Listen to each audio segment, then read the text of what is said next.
I want to go ahead and thank everybody for coming to our first webinar. The goal really with this first webinars and the series of more that are coming is just to try and help direct-to-garment owners and users understand a little bit more about how to use their printer and how to take advantage of it, especially when they're competing against other types of garment decorators.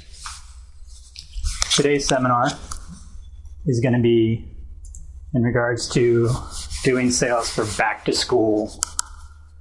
When I talk about back to school, it's really focused not just on your traditional school uniforms, but helping direct-to-garment owners think outside the box. And if at any point in time during this webinar you have a question, just go ahead and feel free to type it in the actual chat box. I'll try to stay on top of it, but I got a little screen to view this in, so I'm hoping that I can see everything.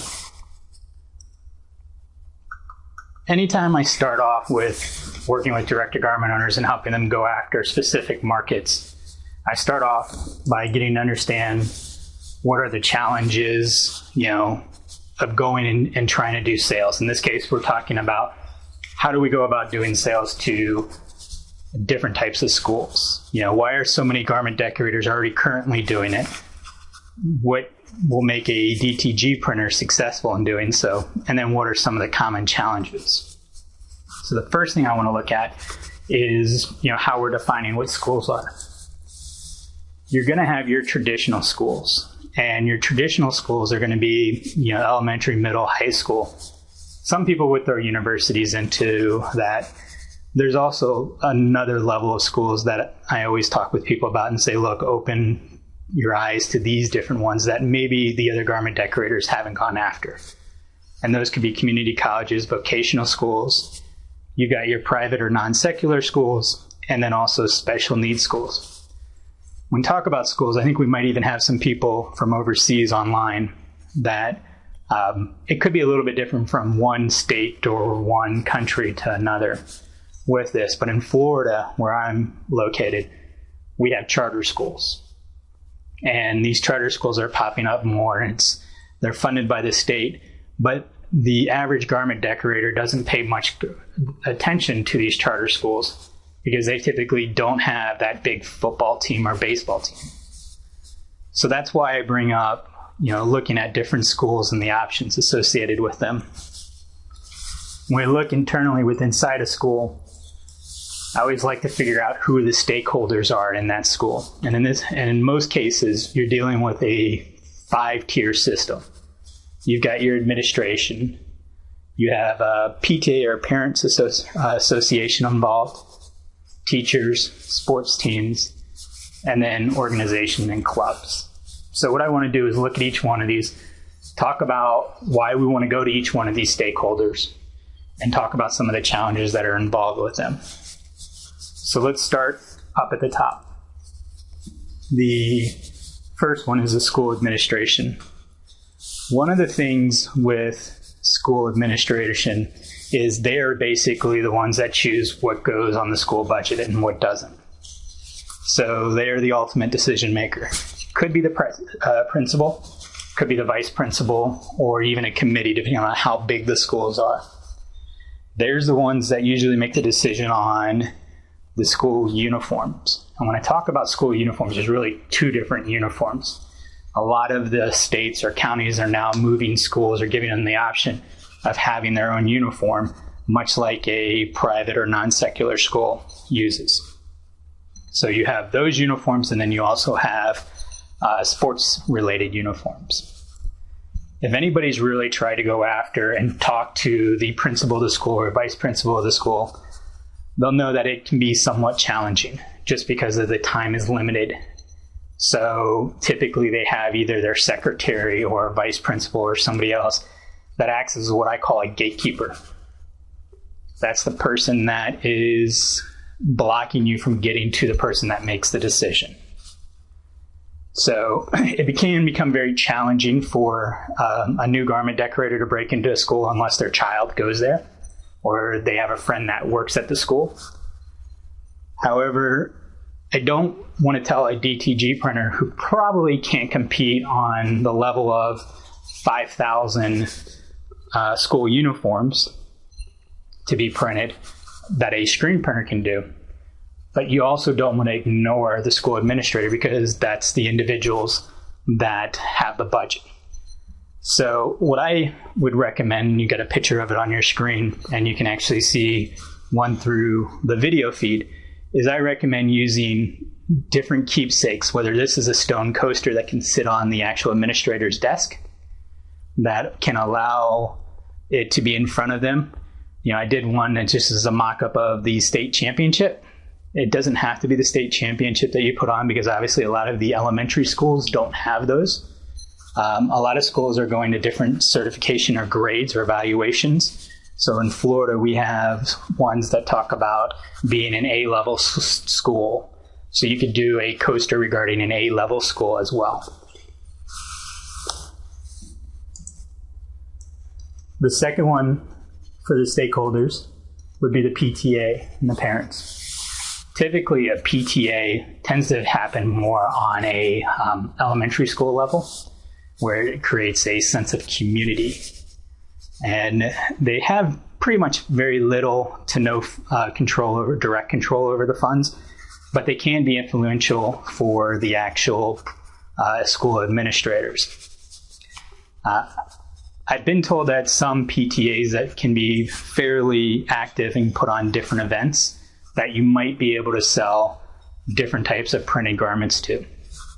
But really, in my opinion, the best reason to get involved or network with the PTA is it's a networking organization in itself. You'll find a lot of small business owners who have kids in the school will get active in the PTA, and they'll use that to promote their own business or network with other people that offer services.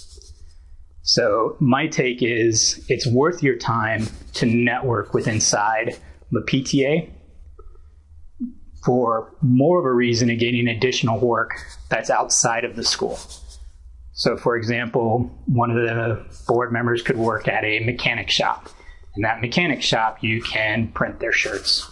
Or somebody might be a small restaurant owner, and you might be able to get some of their printed garments, or even the garments that a lot of restaurants are selling that have their restaurant's name on it, or they give them away to customers. In my opinion, that's going to be your best avenue of getting funds out of the PTA. And again, if anybody's got questions, feel free to type them.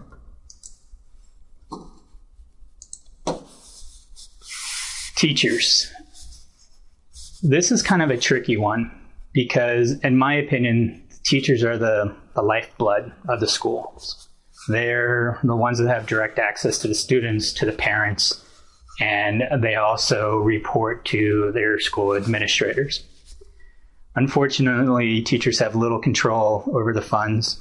Most states, in the United States at least right now, are going through some economical challenges. So there's been some budget cuts. So it means everything's pretty tight as it already is. However, what I found is a lot of the teachers tend to be very proud of their job, and they also will be very loyal. So if you're able to establish that relationship or friendship with the teacher, then you could be set for as long as that teacher's there. The important thing that I like to work the teacher angle for is really the school clubs or associations that are involved. Each one of those clubs has to have a faculty representative or a teacher sponsor. So when you network with the teachers, and a lot of the networking that I come across with teachers, by the way, isn't necessarily inside the school. It's out doing other things, and I come across and find somebody's a school teacher. So I start to ask her questions. What does she do for the school? What does he do for the school? And then give them my business card and ask them to contact me at a future time should anything come up. I also like to write on back a business card, just my little trick, that if I send them an email, whatever our conversation had, whoever I got introduced to, that individual, where I met them, and any other information that might give me a little bit of a foot in the door when I send that individual a follow-up email or a letter or even a printed sample, like the stone coaster that I showed. I write that on the back of the card. It helps me to remember stuff. That's the teacher side of it. Sports teams. This is probably where the majority of the competition is for garment decorators, especially when it comes to screen printers. With sports teams, everybody gets excited because it's their high school, middle school, football, or baseball team. And that's typically what shows up in the newspaper. I know in Orlando, we actually have a half an hour associated, I believe, on Friday nights and Sunday nights, specifically to high school football. I'm sure similar things probably done with different sports up north in regards to hockey and some of the winter sports as well. If you're looking at going into the sports teams, you need to understand that uniforms are typically done several months in advance. I know when I was in high school several years ago, we had to keep our volleyball uniforms for 2 years. So the uniform turnover in a lot of the sports doesn't happen every year. So that's why I always tell garment decorators to look at different spirit wear, warm-ups, and other things. To get access to these sports teams, you obviously have to make friends with the coaches and the athletic directors. And they're the ones that you're going to want to talk to and stay in contact with. You know, the whole concept, if you're going to go after the sports teams, is you've got to find a way to separate yourself from the average screen printer. And when I talk about the average screen printer, I mean somebody that's got a 4 to 6 color manual screen press, whether they own their own shop, have a couple employees, or if they do it out of their house or garage. There is a lot of them. And typically the type of artwork that you'll end up seeing with this is going to be one that is a single color standard school design. And this is actually a fairly decent looking piece of art, but it's all one color. And it's easy for the screen printer to do this one color type piece because they have to make one screen. If you take this same basic artwork and just apply a couple of either Photoshop layers or textures to it and add a little bit of color, use a rastered image for the actual mascot, you're able to create different 3D effects that can turn around and make the shirt look significantly better. If you are given the opportunity of even, showing 2 different designs, take what they did last year with the standard screen print, 1 2-color design, and manipulate it yourself in-house. And you put these 2 designs basically up against each other and ask a student to choose. The majority of the time, they're obviously going to go with the one that has full color. And that, the minute you start moving to items like this one, you're basically taking out the average screen printer. They're no longer going to compete on a bid because you put out a piece of product that is either going to cost them substantially more to compete with on it. I also had mentioned spirit wear. I am actually a big fan with DTG printers of doing towels, different printed towels. The first towel, which it's funny that not a lot of people ever really think about, is actually one that's been printed for a band. And band members typically are one of those that have the school uniform that basically lasts once, and they have to use it for 2 to 3 years of it, unless something gets damaged. So with the spirit towels, you can turn around and do different things. And this isn't something typically when you go with this many colors that you're going to find a screen printer really wants to get involved with. One of the challenges with towels, and when you go screen printing, is you have to tack it down or hold it down with screen printing when they apply the squeegee and the screen to the top of it. In direct-to-garment, it's very easy. All we have to do really is just take our towel and lay it down onto your platen, and then you can print on it. The other thing with spirit wear that I like to do in this case, up here you'll see that it's actually dated. One of the reasons why I date things is because if there are, in this case, this is a weightlifting one, if they're on the team in 2011 and 2012 or 2013, they're not necessarily going to want to use the same exact towel. They'll want to come back and purchase another towel. So by dating it itself, you're able, whether it be to an actual student or to a parent, you're able to hopefully get them to come back and buy another one next year. So with the actual sports teams, my recommendation isn't necessarily to try and compete with screen printers onto the football or baseball level, where you've got anywhere between 20 to 40 kids on a team. I like to go after the smaller teams that typically a screen printer doesn't want to do. Anybody that's got 12 or less. Use a lot of color, so go after the wrestling, the cross country, put in some of the higher end artwork that you can get from a couple of the either clip art templates companies or rastered companies, those being Great Dane Graphics, Action Illustrated, Digital Art Solutions, just to name a couple of them.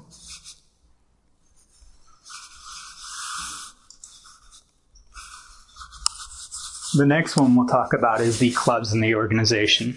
And this, in my opinion, is kind of the hidden or lost segment of the schools that they tend to stay away, garment decorators stay away from. When we talk about clubs or organizations, I think you'll find out that there's almost the same amount of students, if not more, in a club or an organization than are on a sports team. And the reason being is there's limitations to the number of students that we can have on sports teams because we have to pay for travel, different types of equipment and stuff like that. Whereas you don't have to have as many on the math club or the student government, the yearbook.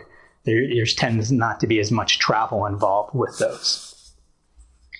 To give you an example, I put on the screen, again, a standard one color left chest print, basically, for a student council or student government. And on the left side is going to be your one color, and the right side, and I'm not sure how well it shows up on your screen, but you'll actually see some of the texture inside the Jones High. And you can see some shadowing on the actual symbol in between student council. These are just a couple of little things that you can do that actually make it a little bit more difficult for a screen printer to bid on the same exact job that you're doing. Now, there are definitely larger screen printers or people with automatic presses have the ability to print halftones that can do that same exact piece of artwork. However, it's one of those things that a lot of them don't want to do when you're talking small numbers. And this is where it pays off with a direct-to-garment printer. So my take on clubs and organizations is pay attention to the activities that go on. There can be different trips. I know when my wife was in the German club in high school, they went on 2 different trips out of town for, I believe, Thursday, Friday, Saturday, Sunday. And look at the different competitions or special events. When we played volleyball, we did county and statewide tournaments. And when we won, we were able to get special T-shirts printed talking about our season and how we won state. So pay attention to what shows up either on TV or on your internet for your local newspaper in the actual schools. Sometimes they'll post them up there, and you'll find out that there's the potential of selling T-shirts to them. Even if it's directly to the students, then that's something that you can consider doing. One of the things that I prefer to do is try to get directly to the students or their parents, because when you start dealing with the actual school, they want to pay you on their pay time. Yeah, and I'm not sure if it's just something down here, but a lot of times schools won't pay you for 90 or more days. Basically, you're kind of being the bank for them for 3 to 6 month time frame. And that becomes a little bit difficult, especially for smaller garment printers. So try to get directly to the actual students or the parents, even if it means giving some type of fundraising commission back to the club or organization that can help them raise money for next year. As long as the money kind of flows through you, you're in a better position than waiting for the school to get the money back. Again, with these clubs or organizations, there's always going to be a faculty representative or a teacher sponsor. Those are the ones that we talked about before that you're going to kind of work on over a period of time and communicate with them to get this business. And this is a business that a lot of times goes unfulfilled.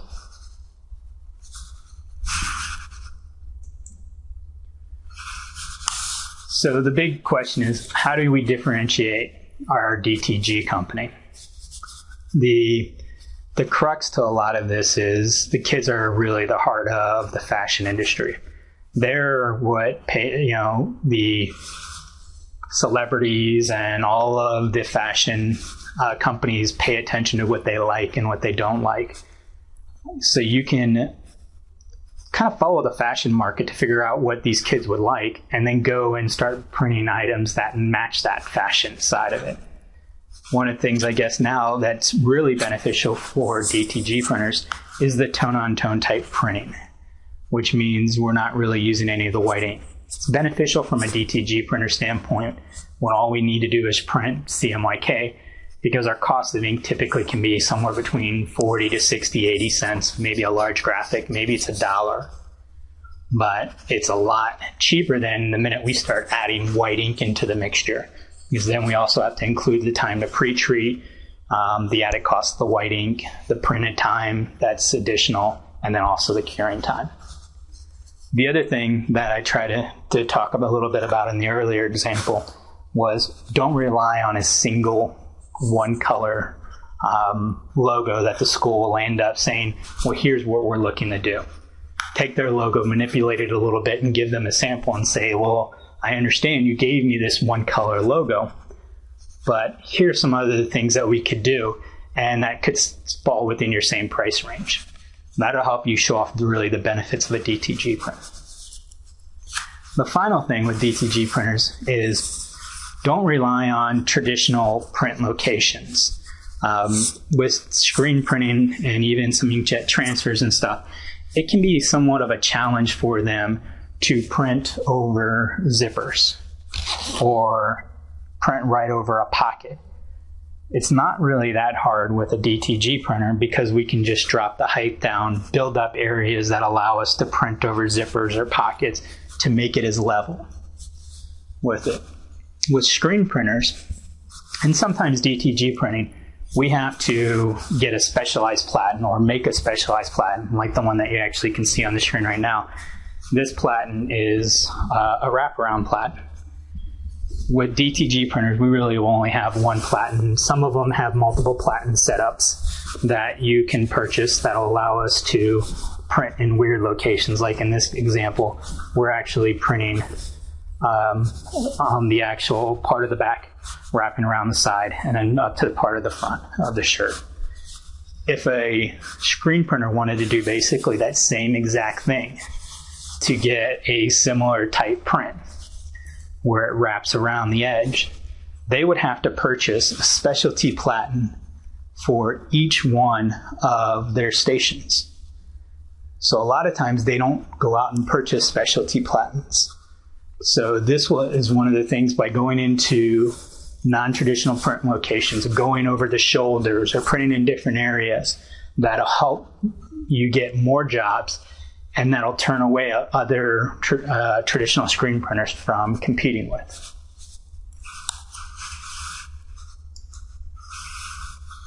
That's the end of the short little sales presentation for back to school sales. If you've got any questions, you are more than welcome to type it in the chat area. If you've got a headset with a microphone and you want to try and participate via voice over IP, just type that in as well. If you have any suggestions or any pictures or anything else that you'd like to share with the group, feel free to do so now.